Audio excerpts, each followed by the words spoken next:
Bonjour à tous.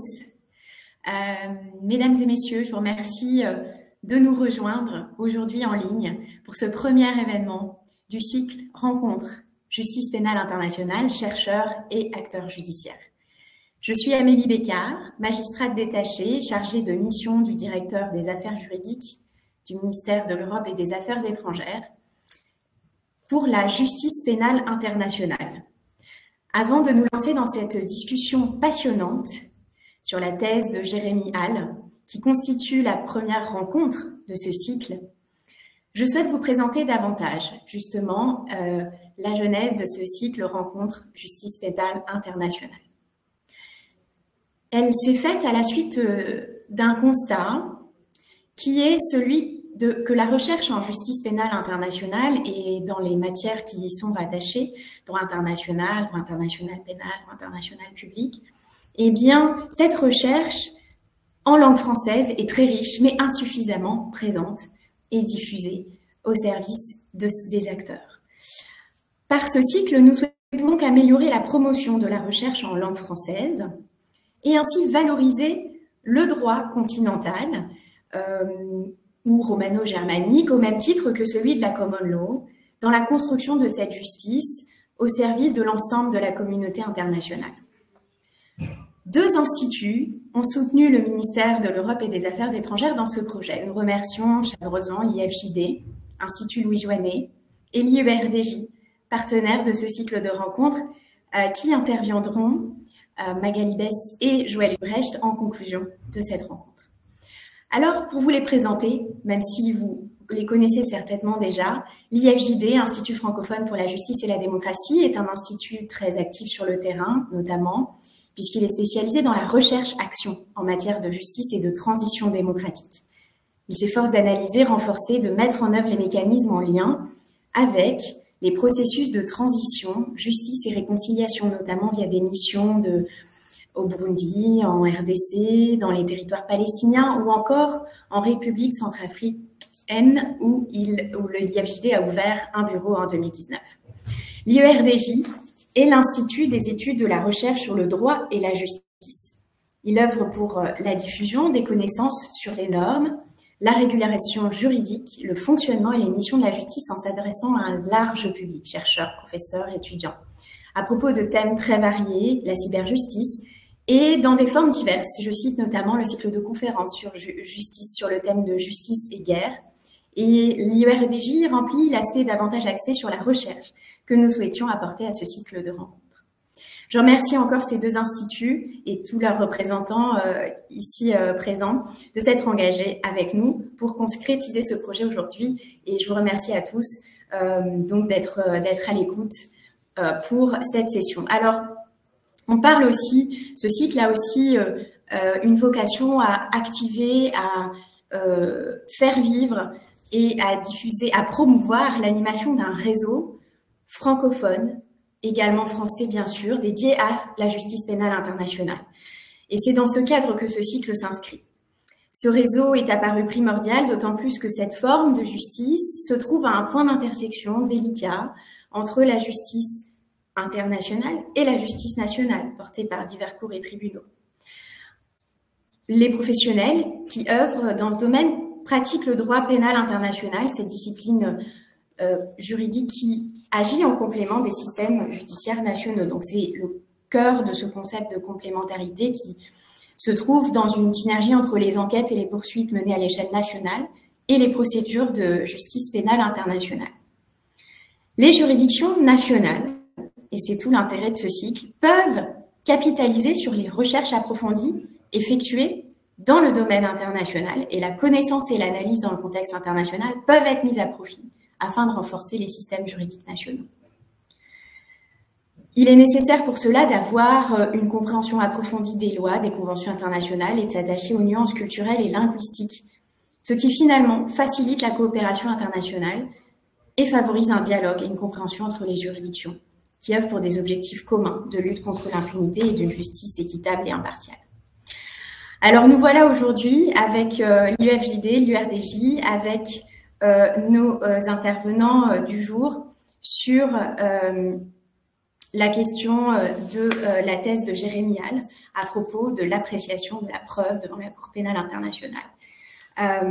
Nicolas Guilloux, donc praticien judiciaire, je laisserai donc Anne-Laure Chaumette le présenter immédiatement.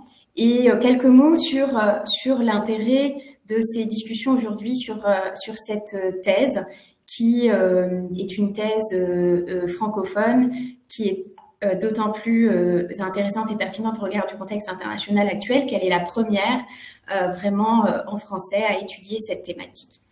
Alors, je peux dire quelques mots sur la question de l'appréciation de la preuve devant la Cour pénale internationale, qui est le sujet que nous avons choisi de mettre en avant lors de nos rencontres, qui est très important, puisque de cette appréciation dépend bien sûr la décision finale de la Cour. Et donc, dans la thèse qui va être présentée aujourd'hui, vous allez avoir donc des thématiques très actuelles sur les challenges, les difficultés qui se présentent à la Cour pénale internationale, mais qui peuvent être aussi, bien sûr, dans d'autres juridictions et d'autres recours. Alors, mesdames et messieurs, je vous remercie encore d'être là ce soir, nombreux, pour votre participation. La première session est en ligne. Les suivantes seront, quoi qu'il arrive, en ligne, mais hybrides. Et on vous donnera rendez-vous environ 2 à 3 fois par an pour les prochaines. Alors, je vous souhaite une bonne première rencontre avec nos invités de ce jour et je laisse Anne-Laure Chaumette, professeure de droit à l'Université Paris-Nanterre, le soin de vous les présenter. Je vais vérifier que tous nos intervenants sont bien connectés. Et si ce n'est pas le cas, je vais vous demander de patienter quelques minutes, le temps de régler un tout petit problème.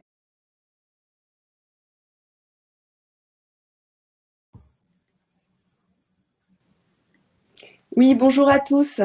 Donc, comme vous avez pu l'entendre avec notre collègue du ministère, Magali Bécart, on a un petit souci puisque l'un de nos intervenants a une difficulté technique, malgré notre habitude prise avec la visio et le Covid. Vous voyez que nous n'avons pas encore la maîtrise de tous ces outils.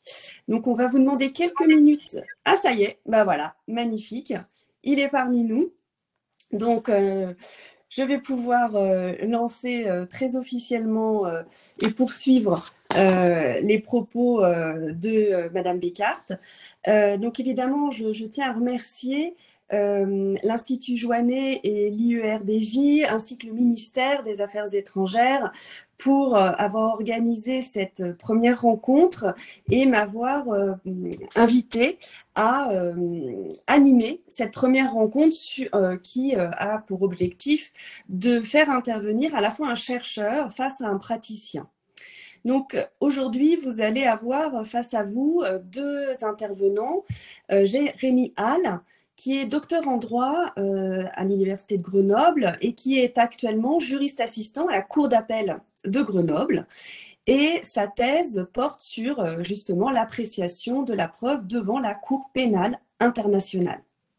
Et puis, pour ce dialogue qui va s'instaurer, vous aurez en face de lui Nicolas Guilloux, magistrat. Depuis 2019, il est juge de la mise en état auprès des chambres spécialisées pour le Kosovo et il est candidat français au poste de juge à la Cour pénale internationale, dont l'élection aura lieu en décembre 2023. Comme vous l'a annoncé Magali Bécart, l'échange entre Jérémy Hall et Nicolas Guilloux sera suivi d'une rapide conclusion par Joël Hebrecht et Magali Bess. Alors, il me revient d'introduire le sujet de manière un peu générale pour que tous les participants puissent dès à présent comprendre exactement les enjeux qui vont être développés par nos intervenants. De quoi allons-nous parler donc? Des preuves devant la CPI. Alors, qu'est-ce qu'une preuve? Il suffit d'ouvrir un dictionnaire juridique pour comprendre qu'une preuve, c'est un moyen de démontrer un fait ou, tout au moins, d'en persuader le juge. Autrement dit, la preuve, c'est essayer de convaincre le juge d'une vérité. Mais il s'agit, attention, d'une vérité judiciaire. Il faut garder ça en tête, me semble-t-il. L'objet de la preuve devant la CPI va varier selon que l'on s'intéresse à la preuve pénale ou à la preuve civile. La première, la preuve pénale, vise à déterminer si des crimes qui relèvent de la compétence de la CPI ont été commis et s'ils sont attribuables à l'accusé. Quant à la seconde, la preuve civile, elle entend démontrer qu'un individu a été victime d'un crime et qu'il a droit à une réparation. Ces deux types de preuves ne requièrent pas le même standard. Et d'ailleurs, la qualité des preuves soumises n'est pas la même, car notamment dans la procédure de réparation, le procureur n'est plus une partie à la procédure. Aujourd'hui, le dialogue qui va s'instaurer entre nos deux intervenants portera plutôt sur les preuves pénales, même si des digressions vers les preuves civiles pourraient être faites. Alors, quelques mises en perspective chiffrées, quelques éléments chiffrés de comparaison pour introduire les propos. Devant le tribunal militaire international de Nuremberg, on avait 24 accusés, 300 000 témoignages, 6 600 pièces à conviction, 42 volumes d'archives. Devant le tribunal pour l'ex-Yougoslavie, une grande affaire, l'affaire Mladic, un accusé, 600 témoins, voilà, c'est ça, et 10 000 documents. Devant la Cour pénale internationale, une des dernières affaires, l'affaire Ongwen, un accusé, 179 témoins, 1800 documents. Si on compare ça en termes de proportionnalité, le nombre de témoins n'a jamais atteint celui produit devant Nuremberg, mais en revanche, le nombre de pièces à conviction est désormais beaucoup plus important. Et donc, il y a là un enjeu important dans l'appréciation des preuves. Toujours dans un objectif de mise en perspective, cette fois quelques éléments juridiques de comparaison en termes de système juridique. Les juridictions pénales internationales ont créé leur propre identité processuelle. Cette identité processuelle, elle résulte d'un compromis, d'abord entre les différentes traditions juridiques que sont le système accusatoire et le système inquisitoire, et d'autre part, c'est le résultat aussi de l'expérience qui conduit à considérer la justice pénale internationale comme une justice expérimentale, notamment dans le domaine de la preuve. Alors, à titre comparatif, justement, devant les tribunaux militaires internationaux, on avait un système de la preuve très peu contraignant, peu encadré, car, comme l'explique d'ailleurs justement Anne-Marie Larosa, l'objectif était que peu de questions de procédure ou de preuve soient soulevées pour ne pas risquer d'empêcher la condamnation d'un coupable. Et ainsi, la preuve par affidavit, c'est-à-dire des déclarations sans confrontation avec l'autre partie à l'instance, était largement acceptée. Pour le tribunal pénal pour l'ex-Yougoslavie, si le statut a été pensé par des juristes français, la rédaction du règlement de procédure et de preuve, lui, a été réalisée par des juristes américains. Ce qui fait qu'initialement, la procédure devant le tribunal pour l'ex-Yougoslavie était essentiellement influencée par le système accusatoire. C'est révélé à la suite des premières affaires un problème de délai, de gestion des procédures, de telle sorte qu'en 1998 a été créé le juge de la mise en état, dont le rôle était notamment de réguler la présentation des preuves. On en arrive donc à la Cour pénale internationale que Jérémy Hall présente comme un système processuel hybride qui mélange à la fois des éléments de procédure accusatoire et de procédure inquisitoire. D'un point de vue maintenant théorique, le système probatoire de la Cour pénale internationale, comme l'explique clairement Jérémy Hall dans sa thèse, s'inscrit dans le système de la preuve libre par opposition au système de preuve légale. Autrement dit, les parties peuvent produire tout type de preuve, sous réserve évidemment qu'elles soient pertinentes et fiables. Et il y a donc un contrôle des preuves opéré par le juge. Le juge dispose en ce sens d'une liberté d'accorder aux preuves fournies la valeur et le poids qu'il estime pertinent. Il doit donc se prononcer en ce qu'il est convaincu de la culpabilité de l'accusé et non parce que telle ou telle preuve serait réunie. C'est ce qui différencie le système de preuve libre du système légal. Vous voyez bien que dans le cadre d'un système de preuve libre, il y a deux éléments qui vont être fondamentaux pour l'appréciation de ces preuves. Le premier élément, c'est l'importance des modalités de recueil des preuves. Pour garantir la crédibilité, l'authenticité et la fiabilité de ces preuves. Et on voit, pour contextualiser un petit peu cette présentation, cette conférence, on voit que ce souci des modalités des recueils des preuves est au cœur aujourd'hui de la justice pénale internationale, mais également des Nations Unies, puisque le Conseil des droits de l'homme a successivement créé des mécanismes spécifiques pour garantir le recueil de ces preuves. En 2018, la création d'un mécanisme d'enquête indépendant pour les crimes commis au Myanmar.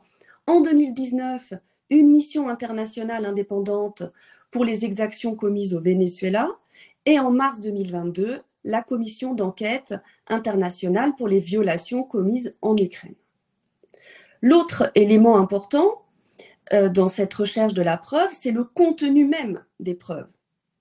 C'est en effet, n'oublions pas, précisément l'insuffisance des preuves fournies par le procureur qui a conduit à la décision no case to answer de la Chambre de première instance dans l'affaire Gbagbo et Blé Goudé.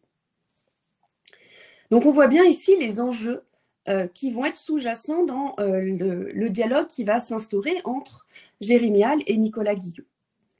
Alors, pour en revenir à la thèse qui va être finalement l'objet de départ de cette discussion, c'est la première étude sur la preuve devant la Cour pénale internationale, y compris en anglais. C'est la première étude globale sur tous les aspects de la preuve avec une analyse exhaustive et une jurisprudence à date, c'est-à-dire jusqu'à l'été 2020. Donc, il y a vraiment une grande exhaustivité dans le travail de Jérémy Hall. Si, comme le dit Jérémy Hall, on définit la preuve comme le moyen d'emporter la conviction du juge sur la véracité d'un fait, cela renvoie directement à l'opération d'appréciation des preuves par le juge. Et donc, l'appréciation de la preuve devrait s'effectuer selon une méthode juridique, tenant compte d'un standard déterminé qui devrait permettre au juge de travailler de la manière la plus intelligible et transparente possible. Simplement, ce qu'observe Jérémy Hall, c'est que les règles applicables ne permettent pas de dégager une technique claire et précise. Au contraire, les règles, notamment dans le statut de Rome ou dans le règlement de procédure et de preuve, recèlent des incertitudes quant à la portée et à l'étendue de la liberté accordée aux juges pour évaluer les preuves. Et il est donc revenu aux juges eux-mêmes de dégager ces standards de preuve dont la compréhension pour le juriste n'est pas toujours aisée. Comment les juges appréhendent-ils l'évaluation des preuves? À quelle méthode recourent-ils? Quelles sont les difficultés pratiques rencontrées par les juges dans cet exercice essentiel à la justice pénale internationale? C'est précisément ces quelques questions et bien d'autres que les deux intervenants qui sont parmi nous qu'ils vont aborder et on espère évidemment nous éclairer. Pour vous présenter un petit peu cet échange, il va suivre un plan en 6 parties, ce qui est assez original en droit pour les juristes. 6 thèmes successifs vont être abordés par les intervenants. Pour chacun de ces thèmes, c'est le magistrat, le juge Nicolas Guillou qui introduira et ensuite, à la suite de quoi Jérémy Hall réagira et Nicolas Guillou, évidemment, rebondira. Les 6 questions qui vont être soulevées sont les suivantes. Quand évaluer la preuve? Qu'entend-on par le standard au-delà de tout doute raisonnable? Comment évaluer les témoignages oraux? Comment évaluer les preuves indirectes et par oui dire? Quel est le raisonnement probatoire? Quelle place pour le transport judiciaire à la CPI, c'est-à-dire pour le déplacement des juges sur les lieux des crimes. Donc vous voyez, le programme est chargé. Je laisse évidemment immédiatement la parole à Nicolas Guilloux et je vous remercie toutes et tous de votre connexion et de participer à cet échange. Merci beaucoup. Merci beaucoup Anne-Laure. Je vais rassurer notre auditoire, nous allons être rapides sur les 6 thèmes. Nous n'allons pas passer toute la soirée ensemble parce que je suis sûr que beaucoup d'entre vous, quand ils ont entendu on va aborder 6 thèmes, ça a été un peu la panique et on s'est dit mais moi j'ai plein de plans pour le dîner, je ne peux pas rester aussi longtemps. Donc on va être rapide. L'idée c'est que ce soit surtout interactif. Alors sans plus attendre, on va commencer avec la première question qui est la question du moment de l'admissibilité des preuves. Alors c'est un thème qui a donné beaucoup de débats entre les juges de la CPI, mais même au-delà, parce qu'en fait, il y a 2 modèles qui ont été expérimentés à la Cour. Et ça, Jérémy Hall le présente très bien dans sa thèse. Il y a le modèle de ce qu'on appelle l'admission model et le modèle de submission model. En fait, la question centrale que Jérémy présente bien dans sa thèse, c'est est-ce qu'il faut admettre les preuves au coup par coup dès qu'elles sont présentées au juge, au procès, ou est-ce qu'il faut attendre la fin, c'est-à-dire au moment où on rédige le jugement, pour savoir ce qu'on admet ou ce qu'on n'admet pas, et on fait à ce moment-là la question de l'évaluation de la valeur probatoire. Alors, il y a eu toute une saga à la CPI, mais la saga s'est terminée avec une décision de la Chambre d'appel qui admet les 2 modèles, et donc en fait on a 2 modèles probatoires qui coexistent, avec des arguments en faveur de l'admission model, qui sont la clarté pour la défense, parce qu'elle sait ce qui peut être utilisé, un champ de l'affaire qui est bien circonscrit, et puis aussi la possibilité d'écarter des preuves pertinentes qui sont pas pertinentes dès le début. Mais il y a aussi des arguments en faveur de l'autre modèle, qui est que la pertinence n'apparaît pleinement qu'à la fin du procès, au moment où on peut comparer les preuves, et ce qui fait un gain de temps, parce qu'on n'a pas besoin d'analyser les preuves à chaque fois qu'elles arrivent à l'audience. Alors, cher Jérémy, est-ce que vous pouvez nous décrire un petit peu quelles sont vos trouvailles dans votre thèse? Est-ce que vous avez une préférence pour l'un et l'autre? Et comment est-ce que ce débat s'est déroulé à la Cour? Merci Nicolas Guilloux. Merci du coup à Archimède aussi pour cette présentation et je remercie les organisateurs du coup pour cette conférence et je tiens à m'excuser de mon retard. Mon ordinateur est un peu vieux j'ai travaillé dessus toute la journée, du coup il a eu un petit peu du mal à s'allumer là, donc je m'excuse vraiment. En ce qui concerne du coup donc c'est à ce moment de l'admissibilité de la preuve, c'est une question que j'ai rencontrée lors de mon stage à la Cour pénale internationale où ça a fait effectivement beaucoup parler. La chose dont je me suis rendu compte en fait, c'est que les juges qui sont en faveur de l'admission au coup par coup, donc dès que la preuve est présentée, sont en général issus d'un système de common law, alors que ceux qui sont en faveur de l'admissibilité à la fin du procès, donc au moment en fait où les juges vont délibérer sur les preuves et sur l'innocence ou la culpabilité de l'accusé, sont plutôt issus du coup des systèmes de civil law. Et donc là, on a vraiment eu affaire, enfin moi en tout cas, dans la lecture des décisions et notamment des opinions individuelles des juges, je me suis vraiment rendu compte qu'il y avait cette confrontation en fait entre le système de common law et le système de civil law. Comme du coup l'a dit Nicolas Guilloux, la Chambre d'appel a résolu la question en disant que les 2 étaient possibles et donc que ça allait être en fait à la discrétion des juges. Et ça a pu se voir où lorsque le président de la Chambre et de la Chambre de première instance est issu de common law, il va faire l'admission, le système d'admission, et quand il est de submission, pardon, et quand du coup il est issu de civil law, bah du coup il va admettre les preuves de manière générale, et puis ce sera à la fin du coup qu'il y aura la vraie question sera posée. Moi, ce que j'en sors de ces questions-là, c'est que le statut, même si il laisse la possibilité au juge de choisir, il impose au juge de statuer sur l'admissibilité des preuves dans certains cas qui sont très précis, notamment lorsqu'il y a la mise en jeu d'une liberté individuelle, telle que du coup, lorsque ça a pu être le cas, poser le cas, avec une une perquisition où là, du coup, il y avait un problème au niveau de la régularité de la perquisition au niveau national. Et donc, les juges se sont posé la question dès que la preuve a été présentée par le procureur.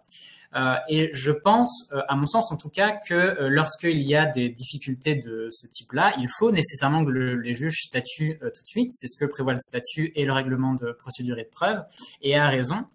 En revanche, il me semble que admettre les preuves au coup par coup pose la grosse difficulté qu'un certain nombre de preuves vont se répondre entre elles, et notamment avec les témoignages oraux, et que lorsque les juges vont venir admettre au coup par coup certaines preuves écrites notamment, ils n'auront pas forcément entendu le témoignage en question, et donc ils vont pouvoir du coup considérer qu'il y a un manque de pertinence, un problème d'authenticité, et du coup soit vont devoir attendre le témoignage, soit du coup vont l'exclure dès le début et en se privant potentiellement du coup d'une preuve pertinente et nécessaire. En mettant toutes les preuves, enfin en statuant sur l'admissibilité de la majorité des preuves en tout cas à la fin, ça n'empêche pas au juge en fait d'exclure les preuves qui manquent de pertinence ou d'authenticité. C'est ce qui se fait quand même dans la majeure partie du monde, puisque la grosse majeure partie des États du monde ont un système de civil law, et jusqu'à preuve du contraire en tout cas, et je ne l'ai pas trouvé, ça n'a jamais posé de problème particulier dans ces systèmes-là.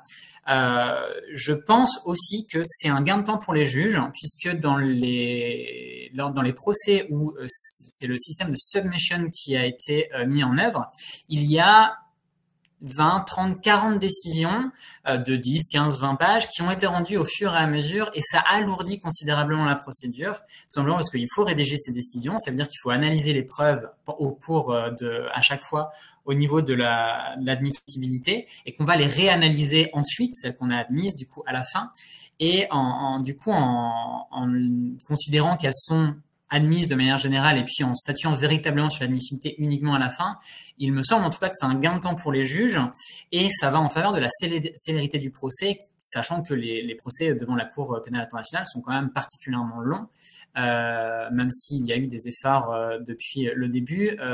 Je pense que ça peut faire partie en tout cas de cette possibilité de raccourcir les délais en admettant les preuves de manière assez générale vers la fin.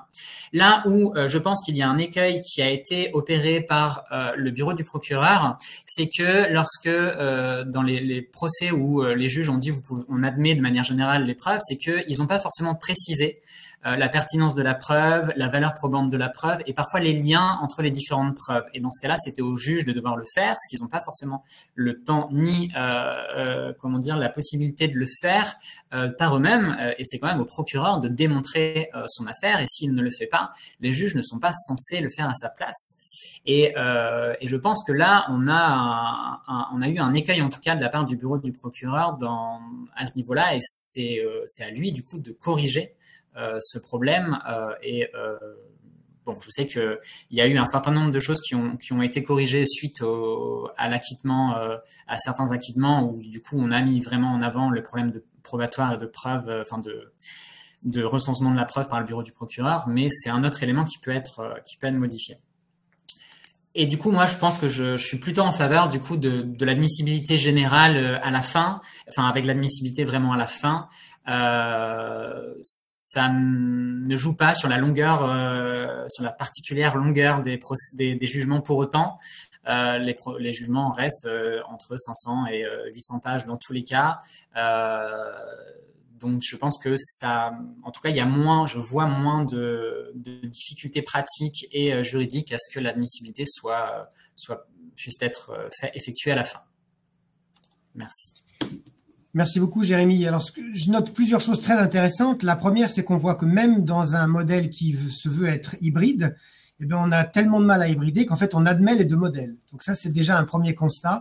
C'est le fait qu'on admet la pluralité au sein même de la Cour pénale internationale.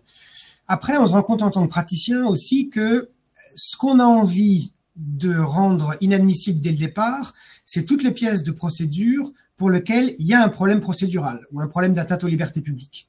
Ça, c'est ce qu'on a par exemple dans le modèle français, puisqu'on a des requêtes en nullité pour les pièces qui sont intégrées en procédure dans le dossier d'instruction. À la Cour pénale internationale, on n'a pas de dossier d'instruction. Donc, en fait, on est un petit peu entre deux modèles. L'idéal, à mon sens, en tant que praticien, c'est de ne pas garder jusqu'à la fin et jusqu'au jugement des pièces qui, procéduralement, doivent être écartées. Parce que, comme vous l'avez dit, Jérémy, il y a un problème de liberté publique, il y a une perquisition qui a été irrégulière ou autre. Par contre, ce qui est beaucoup plus difficile, c'est de décider de la pertinence d'une preuve et même de sa valeur probatoire, a fortiori, en amont et au début du procès. Donc c'est là qu'on tend plutôt à aller vers la fin. Et à mon sens, c'est peut-être là que se trouvera l'équilibre, c'est d'arriver à distinguer les motifs d'exclusion, d'avoir une règle qui permettrait d'exclure au départ et au plus tôt possible ce qui pose un problème procédural, et à l'inverse, pour ne pas surcharger la procédure, d'avoir une décision sur l'admission des preuves au moment du jugement et donc plutôt à la fin de la procédure. À mon sens, c'est peut-être l'équilibre qui serait à trouver. On va maintenant avancer sur la deuxième question que nous allons aborder ce soir, c'est la question du standard de preuve. Alors, vous avez tous certainement entendu parler du reasonable doubt, enfin le beyond reasonable doubt, qui est le standard habituel qui vient des modèles de common law, qui a été consacré dans le statut de Rome par opposition au standard de l'intime conviction, qui vient, lui, des pays de civil law.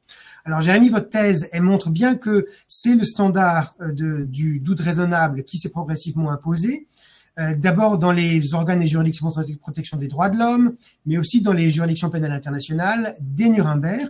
Et vous montrez aussi très bien dans votre thèse qu'en fait, ce standard est vraiment le corollaire de la présomption d'innocence. Alors, est-ce que vous pouvez nous en dire plus sur la définition de ce standard? Est-ce qu'il y a maintenant un accord ou est-ce qu'il y a autant de standards que de juges à la Cour?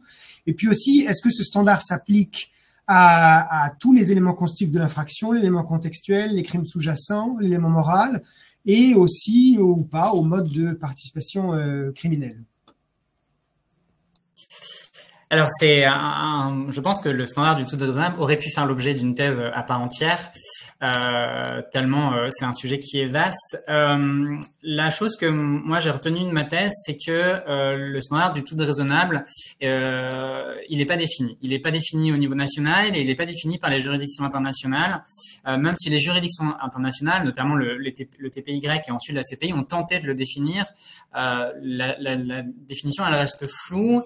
Il y a un certain nombre d'études qui ont été menées au niveau national, notamment aux États-Unis, auprès des juges et des jurés, pour tenter de déterminer ce qu'était le standard d'au-delà de tout raisonnable. Et ça dépendait vraiment de chacun. C'est-à-dire que certains considéraient que je suis convaincu à 51%, c'est au-delà de tout raisonnable, alors que certains considéraient qu'il fallait être convaincu à 100%. Ce qui du coup pose quand même une vraie difficulté ici, c'est que du coup le standard n'est pas entendu de la même manière par tout le monde, et c'est ce que on a pu un petit peu se rendre compte au niveau de la Cour pénale internationale, c'est que la manière dont les juges entendaient le standard d'au-delà de tout raisonnable, la définition a priori n'était pas la même, en tout cas la compréhension du standard n'était pas la même. Cela s'explique, à mon sens, encore une fois, par l'origine en fait du système juridique et probatoire du juge. C'est-à-dire que quand le juge est issu de la common law, il va avoir une définition souvent commune du standard d'au-delà de tout raisonnable. Et quand le juge est issu de la civil law, souvent il renvoie en fait à sa conception de ce qu'on appelle l'intime conviction, par lequel est applicable, notamment en France par exemple, dans le cadre du procès pénal.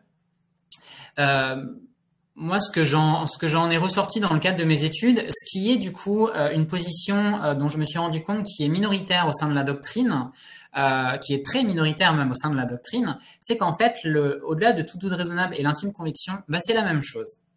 Il faut pas le dire trop fort, il paraît, mais moi j'ai envie de le dire, c'est que il faut en fait dépasser son système national en se disant que c'est pas la même chose, que on a chacun ses spécificités, parce qu'en réalité, à alors, je pense que je le mets pas dans ma thèse, mais dans les nombreuses lectures que j'ai pu effectuer dans ma thèse, le standard d'au-delà de tout raisonnable, il est issu de la civil law, il est issu au niveau français, allemand, etc. Et il vient de Dieu. C'est là où en fait il y a eu une véritable évolution où du coup les juges au niveau de la civil law ont voulu se séparer de ces éléments-là, notamment avec les principes de laïcité, et ont du coup créé l'idée de l'intime conviction du juré, alors que les systèmes de common law qui du coup ont moins connu ces questions de laïcité sont restés sur l'idée du standard d'au-delà de tout raisonnable, tout en le faisant évoluer avec l'évolution des systèmes juridiques, des systèmes probatoires et du coup de systèmes de preuves libres, comme du coup Anne-Laure Chaumette l'avait précisé. Et moi, ce que j'en retiens, donc, c'est que c'est la même chose, c'est-à-dire que dans les deux cas, les juges ou les jurés, mais là en l'occurrence à la Cour pénale nationale, les juges vont se baser d'abord sur les preuves et sur les liens et les connexions qui peuvent être effectuées entre les preuves, que ce soit des témoignages ou des preuves écrites, pour déterminer si les faits qui sont avancés par le procureur sont avérés et se forger une conviction au-delà de tout doute raisonnable sur la culpabilité de l'accusé. Et c'est là où moi, je me suis rendu compte qu'il y avait une autre difficulté, c'est que certains juges appliquent le standard d'au-delà de tout doute raisonnable pour chaque élément de preuve et chaque fait, alors que d'autres vont appliquer le standard d'au-delà de tout doute raisonnable sur la culpabilité de l'accusé. Et quand on analyse les textes internationaux, et y compris le texte de la Cour pénale internationale, on se rend compte que le standard d'au-delà de tout doute raisonnable, il est censé s'appliquer sur la culpabilité de l'accusé, et pas sur chaque élément de preuve ou chaque fait, même si on peut quand même considérer que l'idée de chaque fait, ça peut être pris en compte en considérant qu'au-delà de tout doute raisonnable, il y a eu des crimes, enfin des meurtres par exemple, ou des viols qui ont été commis, et au-delà de tout doute raisonnable, l'accusé est coupable de manière directe d'avoir commis ces crimes en question. Et donc, on est convaincu au-delà de tout doute raisonnable de la culpabilité. Mais il faut surtout pas le faire pour chaque preuve, puisqu'en fait, et c'est la difficulté devant la Cour pénale internationale, devant les juridictions pénales internationales, c'est que si on analyse chaque preuve de manière séparée, on n'est jamais convaincu au-delà de tout doute raisonnable du fait, puisque les preuves sont très souvent de mauvaise qualité en raison du contexte conflictuel des crimes. Mais du coup, ici, il y a une véritable question qui doit être posée au niveau des juges, c'est que le standard du tout doute raisonnable s'applique pour la culpabilité et pas pour chaque élément de preuve. Et là où du coup moi je constate quand même un élément qui peut poser difficulté sur cette question du standard de tout doute raisonnable, c'est que il y a un certain nombre d'auteurs et du coup y compris de juges qui tentent de quantifier le standard d'au-delà de tout doute raisonnable en considérant que c'est au-delà de 90%, 95%. Mais moi, j'aimerais leur poser la question, c'est ce que ma thèse, je le fais de manière indirecte, mais c'est comment est-ce qu'on qualifie sa propre conviction. Je peux être convaincu à 100% que mon téléphone fonctionne parfaitement quand un technicien va me dire qu'en fait, il fonctionne qu'à 80% parce qu'il aura la compétence technique. Et pour autant, moi, j'avais cette intime conviction parce que, selon les preuves que j'ai, mon téléphone fonctionne très bien parce qu'il fonctionne. Et c'est ces éléments-là où, à mon sens, on ne peut pas quantifier le standard ni la conviction qu'on peut en avoir. Et du coup, ça avait déjà été dit il y a très longtemps que c'est impossible de quantifier la conviction d'une personne. Et du coup, c'est à mon sens en fait un écueil qu'il faut éviter, de se dire je vais être convaincu à 95% ou que à 80%. Donc du coup, il faut éviter ce genre d'écueil, à mon sens en tout cas, puisque c'est très difficile en tout cas de quantifier le standard au-delà de tout doute raisonnable. Et là où du coup il y a une autre difficulté, mais qui peut être dépassée, c'est la question de la majorité au sein des juges. C'est que la culpabilité doit être prononcée à la majorité des juges. Donc en première instance à la Cour, c'est 2 juges sur 3, et puis à la Chambre des appels, c'est du coup 3 juges sur 5, si je me trompe pas, ou 4 juges sur 5, je me souviens plus du chiffre, mais et du coup, ça soulève que si on a 2 qui sont en faveur de la culpabilité et un qui est en faveur de l'innocence, ou en tout cas qui, selon lui, la culpabilité n'est pas suffisamment démontrée et donc c'est l'innocence qui doit primer, ça soulève un doute raisonnable en tant que tel. Puisque du coup, on a un 2 contre 1 si on prend en première instance. Mais en fait, comme du coup, il y a une véritable subjectivité dans l'évaluation des preuves qui doit être pris en compte par la définition du standard de la tout doute raisonnable, cette majorité, elle est nécessaire. C'est juste que la majorité, comme on le voit d'ailleurs au niveau national dans la majeure partie des systèmes étatiques, la majorité, elle est absolue. C'est-à-dire que lorsque on doit juger à 9 jurés, ça va être 7 jurés qui devront être convaincus et pas juste 5. Et donc, cette majorité absolue, elle est nécessaire pour la culpabilité de l'accusé et pour se prononcer sur la culpabilité de l'accusé. Et à mon sens, c'est ce qui renvoie à toute l'importance de la subjectivité qui doit être prise en compte dans le standard de la toute doute raisonnable. Il me semble que j'ai à peu près fait le tour. J'ai juste envie de rajouter que même encore aujourd'hui, je pense que les juridictions ont beaucoup de mal à définir ce standard.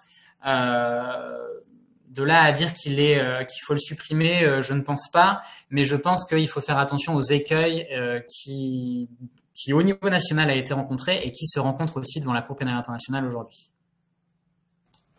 Merci Jérémy. Pour rebondir sur ce que vous avez dit juste avant, aux États-Unis, le hung jury, c'est-à-dire quand il n'y a pas de décision de condamnation, il est dès qu'un juré refuse de signer sur la condamnation. Donc là, on voit bien qu'on a un système assez logique, puisqu'en fait, le beyond reasonable doubt, c'est quand tout le monde est d'accord avec la solution.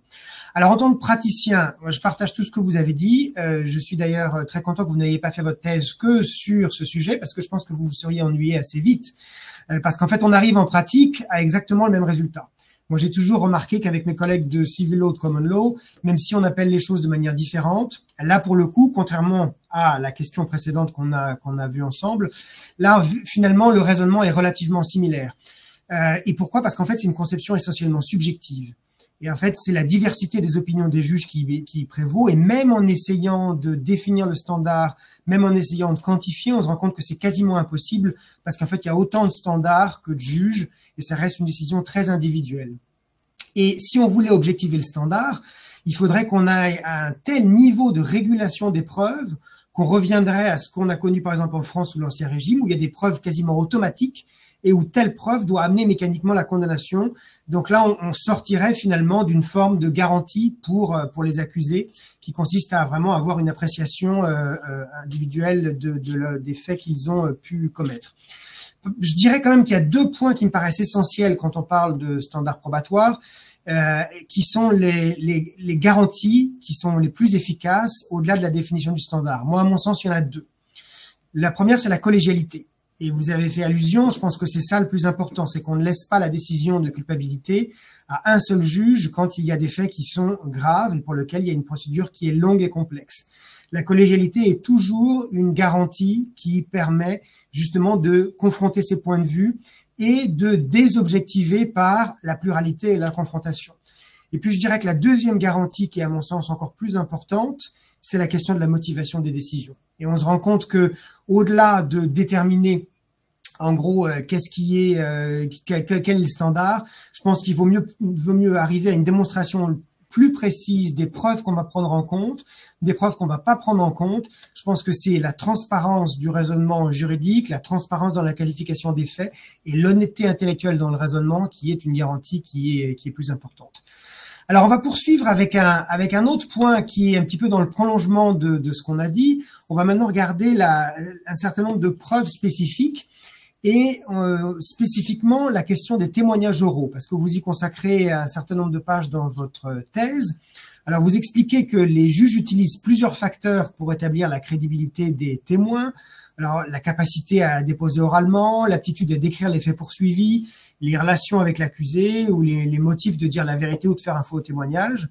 Mais puis, vous examinez aussi qu'est-ce qui peut affecter la qualité des souvenirs, la qualité de la déposition. Alors, pour les praticiens, cette question se pose évidemment, et notamment quand il y a plusieurs témoignages successifs qui ont été faits juste après les faits, pendant la phase de mise en état éventuellement, et puis ensuite même dans la phase de jugement qui peut être avec plusieurs témoignages. Alors, est-ce que vous pouvez nous dire comment est-ce que vous avez vu cette évaluation-là par la Cour pénale internationale, et est-ce qu'il y a une tendance qui se dégage dans l'évaluation de ces témoignages? Alors du coup, pour déterminer du coup comment les juges évaluent les témoignages oraux, de manière générale, j'ai fait pour les preuves documentaires aussi, mais les témoignages oraux, c'est ce qui m'a paru en tout cas le plus intéressant pour ce soir. C'est que ils ont repris en fait la méthode qu'avaient adoptée les juges au sein du tribunal pénal pour l'ex-Yougoslavie et du tribunal pénal international pour le Rwanda. Et donc avec ces différents facteurs qu'ils ont mis en avant. Ce que je me suis rendu compte dans le cadre de mon étude, c'est que dans les systèmes de civil law, il n'y a pas de motivation au niveau pénal. Je pense en France, au niveau des procès d'assises notamment, c'est quelque chose qui peut être amené à évoluer, bien entendu. Et on voit totalement l'inverse, en fait, devant les juridictions pénales internationales, c'est qu'il y a une véritable motivation avec l'ensemble des critères qui sont qui sont mis en avant par les juges. Et l'ensemble de ces critères, je pense, sont nécessaires, tout simplement parce que, d'une première part, les juges ont un biais qui est qui est linguistique, c'est-à-dire que la majeure partie des témoins ne parlent pas la langue des juges. Alors, les langues de travail à la Cour sont essentiellement l'anglais et le français, mais ça reste quand même très rare que les témoins, et notamment les témoins qui ont assisté aux faits et aux crimes du coup poursuivis, parlent l'anglais ou le français. Et lorsque c'est le cas, ils ne le parlent pas forcément toujours de manière courante. Et il y a une véritable difficulté ici, c'est la traduction des témoignages oraux que doivent prendre en compte du coup les juges.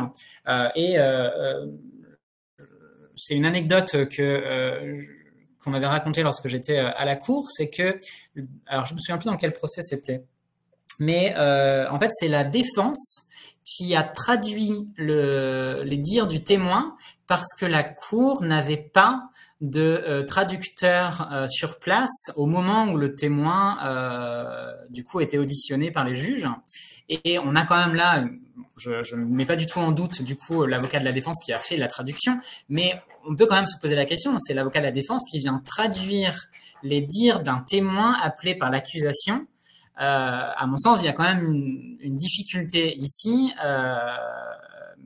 qui se pose, et cette problématique de la traduction, elle s'est aussi retrouvée puisque à la cour tout est écrit au fur et à mesure des procès, ce qui est d'ailleurs extrêmement ce qui a été pour moi très très pertinent pour ma thèse, mais je pense pour les juges, ce qui est nécessaire pour véritablement avoir ensuite du coup une trace écrite de tout ce qui se dit. Et il y a en fait des erreurs, alors des erreurs de traduction, c'est peut-être pas des erreurs, mais en tout cas des difficultés de traduction entre l'anglais et le français par rapport à la langue d'origine du témoin. Et du coup, c'est quand même quelque chose qu'il faut prendre en compte, à mon sens, lorsqu'on évalue le témoin ici. C'est du coup ce biais linguistique où les juges vont pas forcément toujours comprendre de la même manière certains faits. Dans une affaire, il y avait eu toute la problématique que la personne parlait en fait selon la traduction de viol, et en fait il s'est avéré que a priori elle parlait pas de viol au sens où on peut l'entendre dans les pays occidentaux, mais de manière beaucoup plus globale d'agression sexuelle.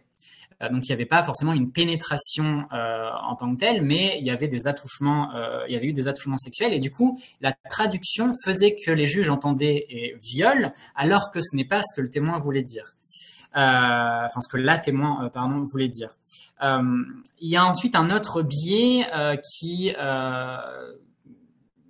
peut être effacé plus ou moins par la question de l'impartialité normalement demandée des juges, c'est leur biais en fait culturel. C'est que on a quand même des juges qui n'ont pas forcément la connaissance de la culture des témoins, ce qui peut du coup soulever quand même un certain nombre de difficultés pour comprendre le témoin, la façon dont le témoin va s'exprimer.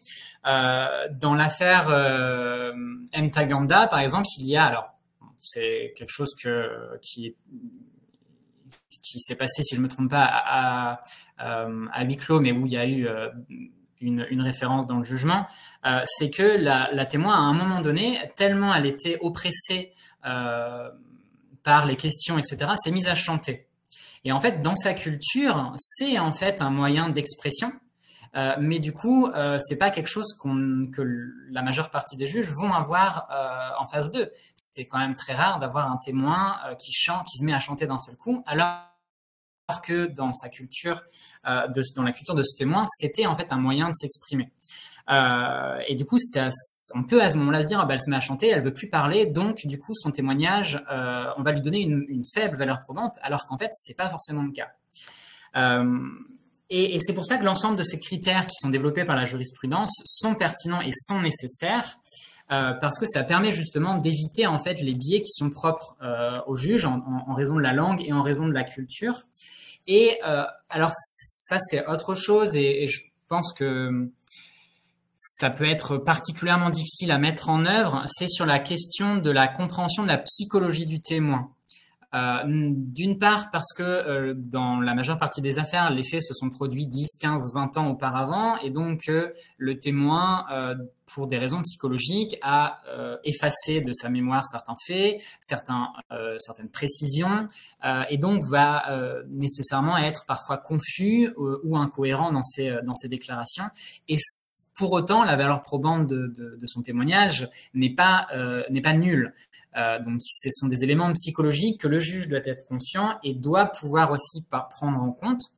Et c'est aussi du coup ce qui est important en fait, c'est la qualité du récit et la qualité des faits qui vont être avancés par le témoin, qui doivent être à ce moment-là mis en relation avec d'autres témoignages oraux et d'autres pièces écrites, puisque un témoignage oral va rarement se suffire à lui-même en tout cas devant la Cour pénale internationale. Jérémy, on va s'arrêter là pour cette question parce que le temps avance. Il est 18h59, il nous reste 31 minutes. Je rappelle à tous les participants qui peuvent poser des questions sur le chat s'ils le souhaitent. On aura peut-être, j'espère, l'occasion de prendre une ou deux questions.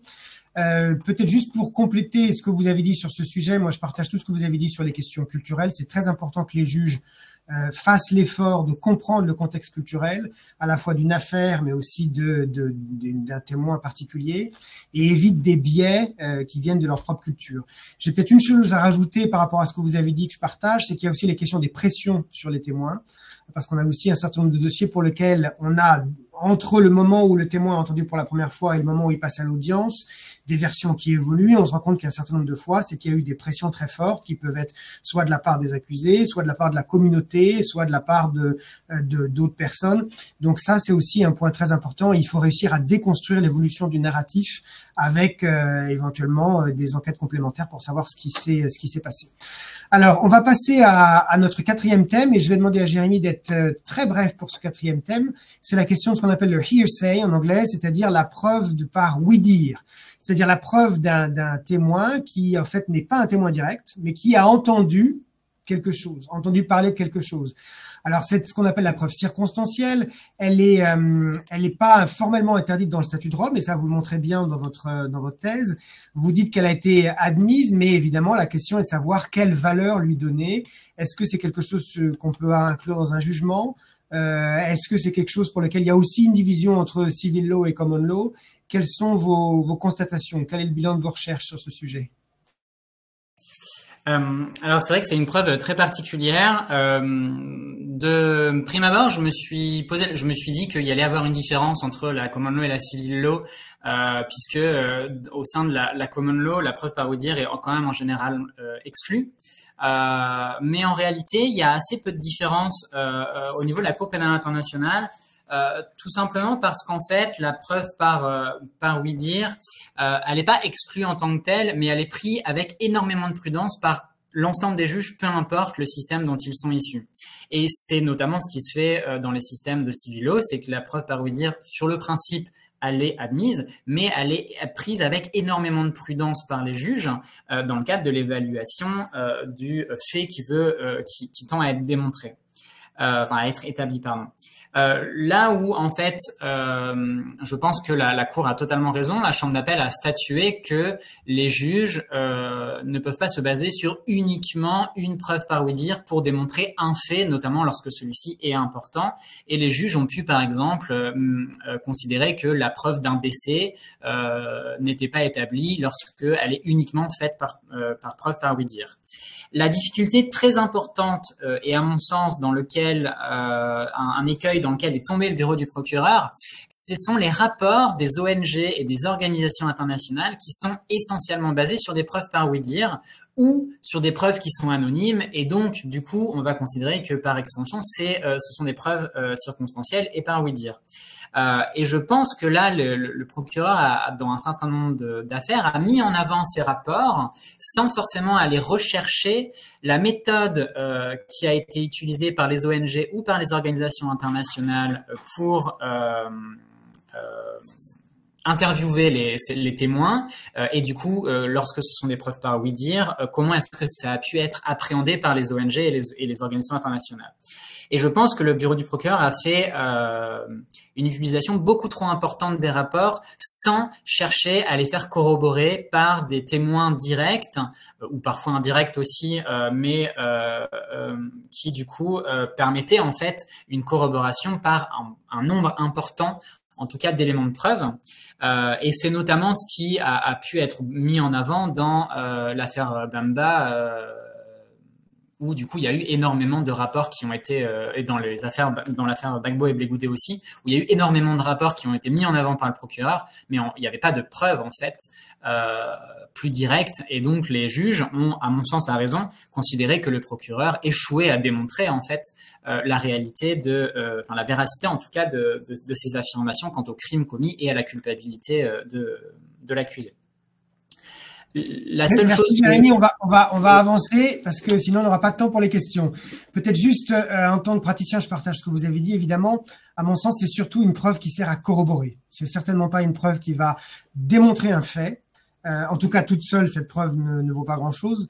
Mais par contre, elle a du sens si on la corrobore. Si on a une preuve avec un témoignage direct, et si on a 4, 5 autres preuves par oui-dire, là, c'est là qu'elle prend tout son sens, parce qu'en fait, ça, quelque part, ça va vérifier un témoignage initial. Donc, c'est plutôt une puissance de renforcement d'une preuve directe, en fait, que la preuve d'un fait qui n'aura pas été prouvé autrement. En pratique, c'est quand même souvent sur ce point-là que les juges s'accordent.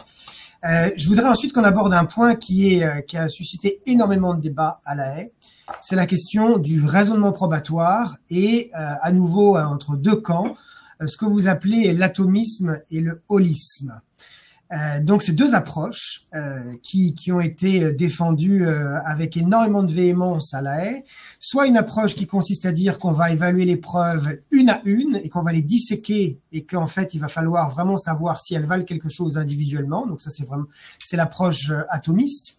Ou alors, l'approche holistique qui consiste à dire qu'on ne peut apprécier les preuves que si on les compare entre elles, si on voit les corroborations, les contradictions, et si en fait on ne peut faire qu'une évaluation totale. Alors c'est vrai que ça se recoupe un tout petit peu avec la première question qu'on a eue, mais c'est pas exactement la même chose.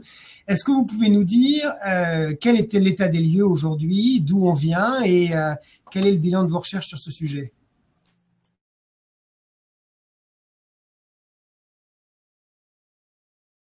Microphone. Pardon.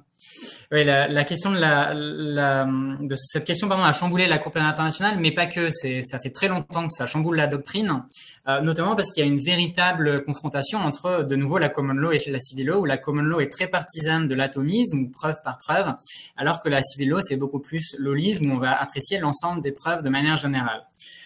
Moi, ce que je me suis rendu compte, c'est que ce soit beaucoup dans la doctrine, mais parfois aussi dans la compréhension par les juges, c'est qu'en fait, il y a une compréhension qui est une mésinterprétation en fait de l'autre de l'autre camp. C'est-à-dire que les juges, lorsqu'ils disent pratiquer l'atomisme, en fait, ils le pratiquent pas de manière caricaturale. C'est-à-dire qu'ils vont toujours mettre en lien certaines preuves avec les autres parce qu'ils n'ont pas le choix. Parce qu'il va y avoir un témoignage oral qui sera forcément mis avec des déclarations écrites antérieures de ce témoin et qui devront être mises avec un autre témoignage oral sur exactement le même fait. Et ça, les juges le font et ils le reconnaissent dans leurs opinions individuelles, séparées, dissidentes, là. Et du coup, ils disent pratiquer l'atomisme, alors qu'en réalité, ils le pratiquent pas vraiment, puisque l'atomisme, ce serait séparer chaque preuve par chaque preuve. Et quand, du coup, ils viennent critiquer l'holisme, c'est parce qu'ils viennent considérer qu'en fait, on prend l'amas de preuves d'un seul bloc et on va pas analyser certaines preuves de manière plus individuelle. Alors qu'au contraire, les juges de civil law, c'est ce qu'ils le disent, c'est ce qu'ils font. Ils analysent chaque élément de preuve de manière séparée et de manière commune avec les autres. Donc moi, ce que je me suis rendu compte, c'est qu'en fait, chacun a une mauvaise compréhension de l'autre et qu'en fait, ils font la même chose. À un degré qui est quand même peut-être parfois différent, c'est-à-dire que les juges de common law vont avoir tendance à analyser de manière plus approfondie chaque élément de preuve, notamment sur l'authenticité de la preuve et parfois sur la question de la pertinence de la preuve. Mais en soi, à mon sens, en tout cas, hein, c'est ce que je ressors des différentes opinions et de la doctrine, c'est que les juges font la même chose. Ce que je me suis rendu compte aussi, c'est qu'en fait, c'est un biais linguistique, enfin un biais de langage, c'est qu'en fait les juges parlent d'atomisme alors qu'ils pratiquent en fait une approche mixte des deux, c'est-à-dire qu'ils pratiquent à la fois l'holisme et l'atomisme en même temps. Et je pense qu'en fait il faudrait que, ce débat doit être dépassé parce que il n'a pas lieu d'être. Il a tout simplement pas lieu d'être parce que les juges pratiquent une évaluation à la fois de chaque élément de preuve en les mettant forcément en lien avec les autres. Et ce que je me suis aussi rendu compte, même si on va pas y revenir dessus, c'est qu'ils pratiquent ce qu'on appelle en fait une approche par hypothèse de récit, on va dire, c'est qu'ils construisent un récit. Et ils ont nécessairement besoin de chaque élément de preuve séparé et en lien avec les autres pour établir ce récit au fur et à mesure. Du coup, pour moi, ce débat a pas vraiment eu lieu d'être parce que en fait, les juges font la même chose, mais c'est une question de biais doctrinal, de biais culturel, enfin juridico-culturel et de biais linguistique. Alors moi, je partage aussi ce que vous dites. Il y a effectivement une opposition qu'on dit très forte, mais pour laquelle les pratiques sont sans doute un peu moins caricaturales. En tant que praticien, moi, j'ai plutôt tendance à dire que l'approche holistique me paraît être la plus réaliste, parce qu'on ne peut pas être complètement atomiste, puisqu'en fait, la valeur d'une preuve va forcément dépendre d'une autre. Il y a trop d'interactions entre les preuves pour être complètement atomiste. Mais par contre, en tant que praticien, moi, je pense que le plus utile, c'est d'arriver à organiser la preuve. Alors, il y a eu des tentatives à la CPI avec ce qu'on appelait l'IDAC, l'In-Depth Analytical Chart. Je suis en tout cas très partisan de cette organisation de la preuve. C'est pas un atomisme, mais en tout cas, c'est une organisation qui va permettre d'avoir une démarche holistique tempérée. En tout cas, c'est comme ça que je le vois. C'est-à-dire qu'il faut classer les preuves, non seulement par scène de crime, mais aussi par élément constitutif de l'infraction. Alors aujourd'hui, on peut le faire avec des métadatas, il y a des façons de le faire relativement simples, mais ça permet comme ça d'avoir pour chaque élément constitutif, aussi bien dans les éléments contextuels que les crimes sous-jacents, même l'élément moral, d'avoir à chaque fois telle preuve qui correspond à telle chose. Et en fait, on se rend compte que ça permet aussi d'avoir cette démarche, peut-être pas atomiste pure, mais en tout cas d'arriver à comprendre quelle preuve va réussir à prouver tel fait, et tout en ayant la possibilité de les comparer entre elles-mêmes et notamment de les comparer par éléments constitutifs de l'infraction. Et ça, c'est vrai que je pense que c'est un outil qui malheureusement n'a pas été maintenu à la CPI, mais qu'on a développé ici au champ spécialisé pour le Kosovo et qui permet d'aller beaucoup plus vite à tous les stades de la procédure et qui permet aussi beaucoup à la défense de comprendre le dossier, de dépasser les multiples packages de disclosure et d'arriver vraiment à pouvoir se focaliser sur les éléments de preuve essentiels à l'accusation. Je pense que ça, c'est vraiment le défi le plus important. On va maintenant passer, avant de prendre quelques questions, au dernier sujet qui est un point très intéressant, c'est la question du transport judiciaire. Alors, ça n'avait pas été spécialement anticipé au départ, mais vu que ça n'a pas été explicitement interdit dans le statut de Rome, eh bien, les juges ont considéré que c'était possible. Il y a beaucoup de choses comme ça qui ne sont pas explicitement interdites dans le statut de Rome, que les juges ont importé de leur système, et c'est le cas du transport. Alors, la différence avec les systèmes de civil law, c'est que le transport à la CPI, c'est la chambre de première instance, ce n'est pas la pre-trials, comme on a pour nous, par exemple, dans les pays de civil law, juge d'instruction, où c'est le juge d'instruction qui fait des reconstitutions et qui va faire un album photo ou vidéo des faits. Là, c'était un transport qui s'est fait dans au moins 2 dossiers à la CPI. Je crois que ça s'est fait dans Katanga et dans Ongwen. Est-ce que vous pouvez nous dire comment ça s'est passé et quelle est l'utilité de ce genre de mesures?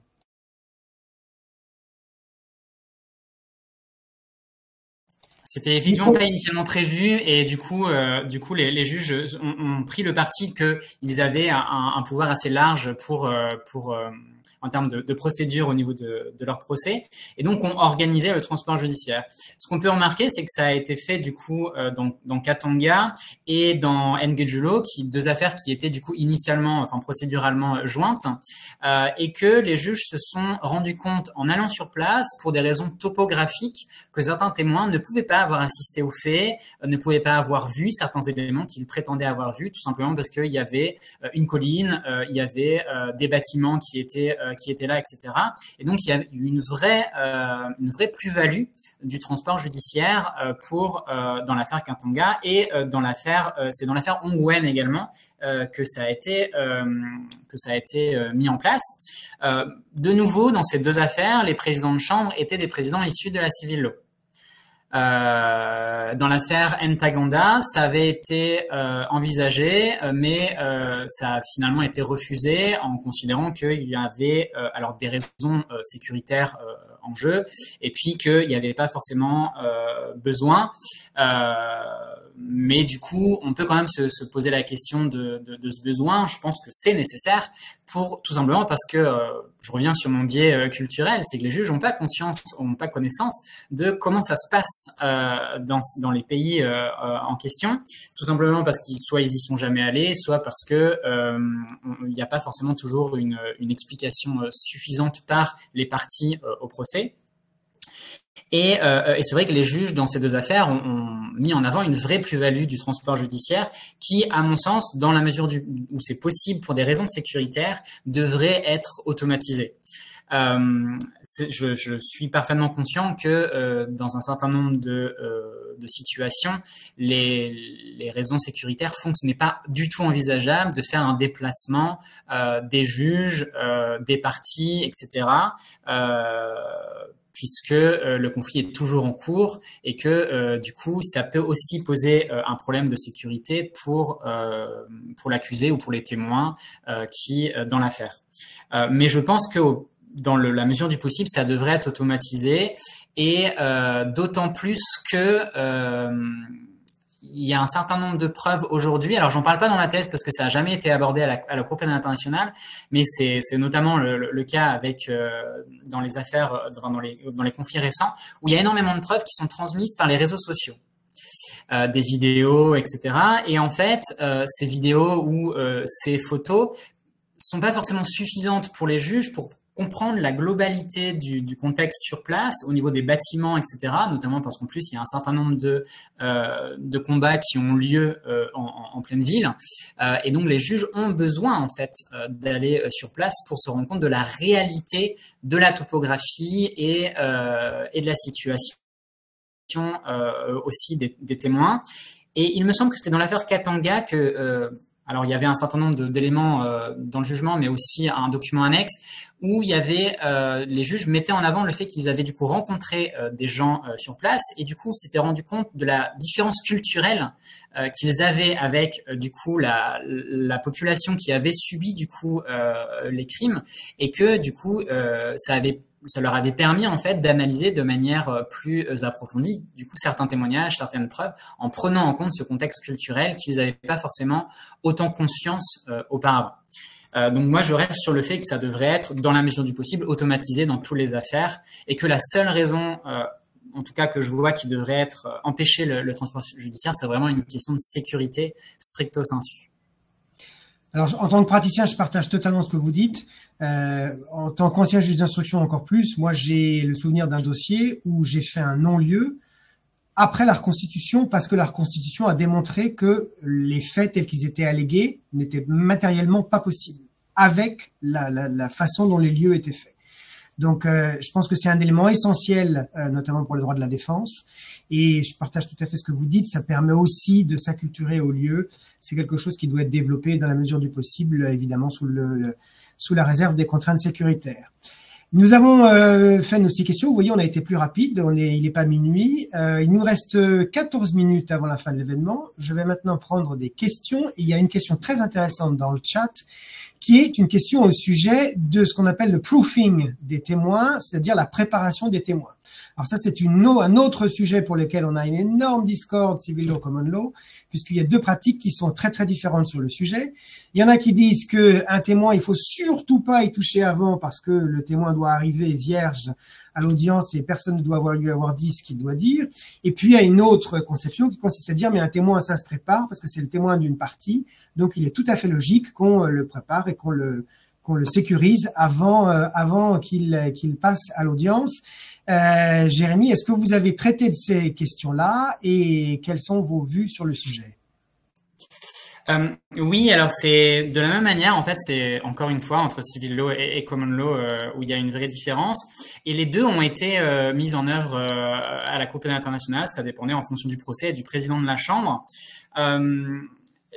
Le bureau du procureur et la défense sont pas forcément tous issus d'ailleurs du système de common law, mais en général ont tous été au TPY avant et donc sont ancrés dans cette idée que il faut faire le proofing du témoin. Une chose qui, du coup, à mon sens, c'est si le proofing est effectué, les juges doivent prendre en compte cela puisque ça va forcément jouer sur la valeur probante du témoin. C'est-à-dire que du coup, il est moins spontané dans ses réponses puisqu'il a préparé ses réponses auparavant et les juges doivent nécessairement le prendre en compte. Il y a quand même une chose qui doit être mis en avant ici, c'est que quand le proofing n'a pas été accepté par les juges, le témoin avait quand même le droit de relire ses dépositions antérieures qu'il avait pu effectuer auparavant. Donc, il n'avait pas le droit de rencontrer la partie et de s'entraîner à son témoignage, mais il avait le droit de relire ses dépositions antérieures, ce qui du coup est quand même nécessaire puisque il s'est arrivé que le témoin en audience dise « Ah, j'avais dit ça lors de ma déposition, je me suis trompé, en fait, c'était pas cette date-là, c'était pas ce lieu, etc. Je voulais dire ça. » Donc, ça a quand même un intérêt que le témoin puisse relire ses dépositions antérieures. Après, j'ai pas analysé suffisamment et je pense qu'il n'y a pas, en tout cas au niveau de la Cour pénale internationale, suffisamment de recul sur les conséquences que peut avoir le proofing sur les témoins. Moi, ce que j'en retire, c'est que les juges, quand ils l'autorisent, ils doivent être conscients que le témoin n'est alors plus spontané ou pas autant qu'il pourrait l'être et doivent prendre en compte en fait que ça influe forcément sur la valeur probante de son témoignage et sur ses dires. Merci beaucoup, je partage aussi ce que vous dites. Enfin, en tout cas, là, on voit vraiment, c'est le textbook example d'une opposition civil law, common law en procédure pénale comparée. On va prendre une dernière question qui est dans le chat avant de donner la parole à Joël Ubrecht. Au vu de l'hybridation des modèles procéduraux qui n'est pas parfaite, comment la preuve est appréciée lorsqu'on a un collège de juges de traditions juridiques différentes? Cela ne nuit-il pas à la décision sur la culpabilité? Je pense que c'est une belle question de synthèse parce qu'on a fait un beau séminaire de procédure pénale comparée. Comment est-ce qu'on arrive à travailler ensemble dans ce monde d'opposition frontale entre les systèmes? Je vous laisser répondre, mais je pense qu'une réponse à ça, il suffit de voir la teneur de certaines opinions dissidentes pour se rendre compte que ça n'est pas forcément facile tous les jours à la haie. Qu'est-ce que vous en pensez, Jérémy? Je suis entièrement d'accord avec vous. Il suffit de lire les opinions dissidentes pour se rendre compte que du coup, la vie n'est pas facile entre les juges tous les jours. Il y a des opinions dissidentes qui sont particulièrement virulentes envers leurs confrères. Je pense que dans certains cas, les juges restent parfois beaucoup trop sur leur position et ne sont pas forcément dans dans un dialogue constructif avec leurs confrères, ce qui, à mon sens, est particulièrement décevant parce qu'on doit attendre des juges qu'ils soient dans une véritable collégialité. Ils ont le droit de ne pas être d'accord sur la culpabilité et parfois sur certains faits, mais lorsque cela se ressent dans les opinions dissidentes ou dans les opinions séparées, je pense que là, il y a un véritable problème qui est soulevé au niveau de la collégialité. À mon sens, ça va pas forcément nuire à la décision sur la culpabilité. Au contraire, c'est censé en fait enrichir les discussions entre les juges, et du coup c'est nécessaire que les juges soient de traditions juridiques différentes, sachant que depuis le début on parle de common law et civil law, mais il faut aussi mettre en avant qu'il y a d'autres aspects culturels. Je pense notamment dans un certain nombre de pays asiatiques qui ont en fait des spécificités qui sont propres à leur culture et qui sont différents des systèmes de civil law à la française ou à l'européenne. Et c'est la même chose pour les systèmes de common law qui ont parfois, dans certains pays africains notamment, ont fait évoluer leur système par rapport à leur culture. Donc il faut aussi, ça peut être intéressant de voir que dans un certain nombre de pays, il y a en fait une certaine hybridation au niveau national qui est moindre qu'à la Cour pénale internationale, mais qui préexiste quand même. Donc c'est nécessaire que les juges soient de traditions juridiques différentes. Ça ne peut qu'enrichir le débat. Là où il faut que les juges fassent attention, c'est à ne pas en fait rentrer dans une confrontation absolue et que ça se ressente derrière dans les opinions dissidentes et dans les opinions séparées. Ce qui du coup, à mon sens, a été assez désagréable dans certaines affaires à la Cour pénale internationale. Et lors de mon stage, j'ai pu le ressentir dans le cadre de discussions avec les juges où du coup il y avait parfois une mauvaise ambiance entre les juges à cause de ça. Merci beaucoup. Je partage évidemment tout ce que vous avez indiqué. Je pense qu'il est essentiel de coopérer plutôt que de s'affronter, qu'il faut passer beaucoup de temps à écouter et puis il faut toujours essayer de rentrer dans la logique de l'autre, se confronter à un modèle qui est complètement différent. Ça nécessite un peu d'humilité et beaucoup d'écoute, mais en tout cas, c'est le travail de tous les juges à La Haye. Voilà, il est 19h23. Je vais donner la parole à Joël Ubrecht pour la conclusion de notre séminaire qui doit se terminer à 19h30. Cher Joël. Merci beaucoup. Alors pour ma part, en conclusion, je voudrais mettre en avant rapidement trois points.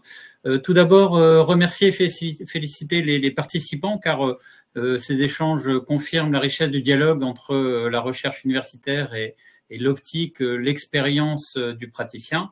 Alors c'est vrai, on jouait un peu sur du velours ce soir, puisque on avait non seulement un sujet crucial et encore peu traité par la recherche, mais aussi deux intervenants idéaux pour franchir les barrières entre la recherche et la pratique. Un juge, Nicolas Guilloux, lui-même familier des travaux universitaires, notamment ceux de Mireille Delmas-Marty, capable de synthétiser, de conceptualiser les évolutions du champ de la justice pénale internationale, et Jérémy Hall, un chercheur qui a cherché à plonger dans la complexité et la réalité de l'institution, y aller faire un stage, ça aussi c'est important d'ailleurs pour les chercheurs, y aller faire un stage à la Cour, donc qui lui-même est juriste assistant aujourd'hui, et puis qui dans sa thèse n'hésite pas non plus, et j'ai trouvé ça particulièrement remarquable, d'appeler lui-même à des revirements de jurisprudence en argumentant bien sûr, lorsque c'était le cas, par exemple par rapport à l'appel du procès Jean-Pierre Bemba. Un deuxième point, c'est aussi que l'analyse du traitement de la preuve menée par Jérémy Hall repose lui-même sur une description fine de ce qu'est la Cour et qui, je trouve, en décrit parfaitement la complexité. Alors je la résume en quatre points essentiels. La CPI est vue comme un système en réseau avec de multiples acteurs et systèmes juridiques, et c'est une grille d'analyse dont la pertinence se vérifie sur bien d'autres problématiques également, notamment bien sûr en particulier sur le développement des formes de complémentarité, des mécanismes de coopération qu'on voit à l'œuvre aujourd'hui. Et également, deuxième point, c'est que plutôt que de s'enfermer, comme on l'a vu tout au long de la discussion, dans une opposition entre common law et civil law, le droit de la CPI est abordé comme un droit hybride qui n'est pas statique, qui évolue, du fait notamment de la marge d'appréciation des juges. Et c'est important, c'est-à-dire que le droit, bien sûr, c'est un droit qui est en partie un droit en devenir, mais ce n'est pas un droit en soi immature, c'est pas un droit qui est appelé à un moment donné à se figer. Il évolue et il continuera à évoluer.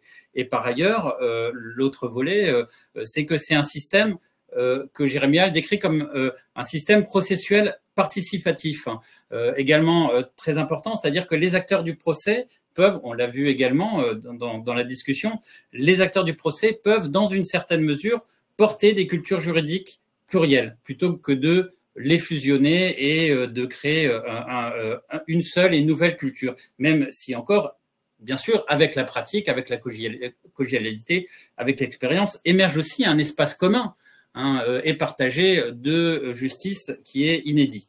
Le quatrième point, c'est que la Cour est décrite comme un acteur majeur de la gouvernance mondiale, c'est-à-dire qu'elle est au cœur des enjeux liés à la globalisation dans un monde en crise, avec une fragmentation géopolitique à l'œuvre partout, et qui met à mal le respect de la place du droit international, mais auquel le pluralisme juridique du droit international pénal et la souplesse, la réactivité de la mise en réseau des juridictions nationales et internationales tentent de répondre et dessine peut-être un autre type de multilatéralisme mieux adapté à l'état des relations internationales et du monde actuel.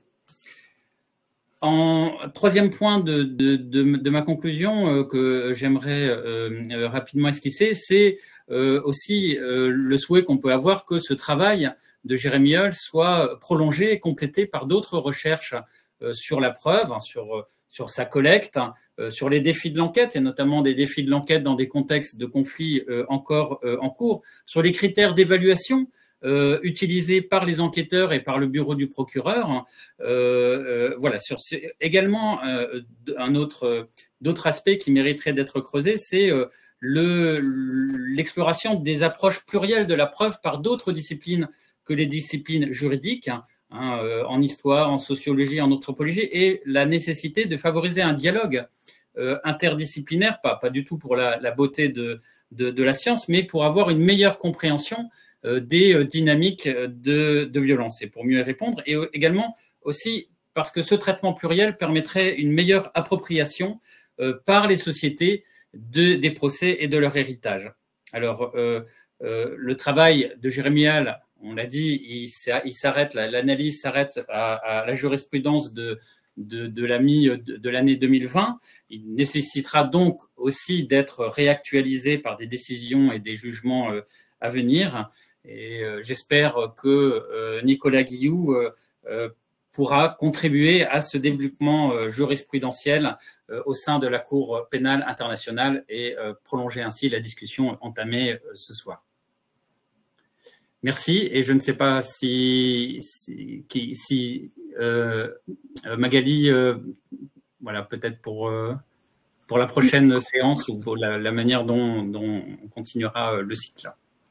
Tout à fait. Juste un mot rapide, puisque les conclusions sur le fond ont déjà été bel et bien faites par Joël Ubrecht.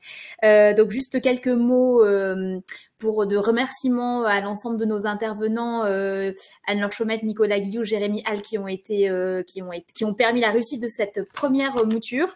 Pour ceux qui connaissent l'IFJD déjà, vous savez que la conviction de l'importance des ponts entre la recherche, la formation, l'action sur le terrain, c'est vraiment quelque chose qui est absolument essentiel à nos yeux et qu'on essaye de faire vivre toujours. Et finalement, on s'aperçoit bien souvent que le dialogue n'est pas si compliqué que ça entre les chercheurs et les praticiens. Et on en a eu encore plus la démonstration ce soir, que c'est vraiment intéressant et important en fait pour tous de pouvoir bénéficier de l'expérience, de la compétence, de l'expertise des uns et des autres. Donc voilà, c'était très important. D'autant plus, on était d'autant plus heureux évidemment que Jérémy Hall est un des lauréats du prix Joannet. Donc, alors on tient à dire que ce n'est pas nous qui avons, c'est une décision vraiment collégiale d'avoir choisi sa thèse, mais évidemment c'est un plaisir supplémentaire pour nous. J'en profite pour vous dire que le replay de cette séance sera mis à votre disposition par les différents canaux habituels et que nous allons vous proposer ce replay avec des sous-titres en anglais pour le rendre encore plus accessible. La traduction en simultané, c'était un petit peu trop compliqué pour ce soir et cette première séance. On espère pouvoir le faire dans l'avenir, mais en tout cas, une version sous-titrée existera et restera en ligne. Et enfin, bien sûr, merci au public nombreux qui est resté jusqu'à la fin pour suivre ces travaux. Et merci à nos deux partenaires, l'IERDJ et Amélie Bécart, qui représentaient le ministère de l'Europe et des Affaires étrangères. Et la date de la prochaine séance il y aura d'autres séances, comme vous l'a dit aussi Amélie tout à l'heure. Elles vous seront communiquées par les mêmes voies que celles qui vous ont permis d'être là ce soir. Voilà. Merci beaucoup à tous et une bonne soirée encore.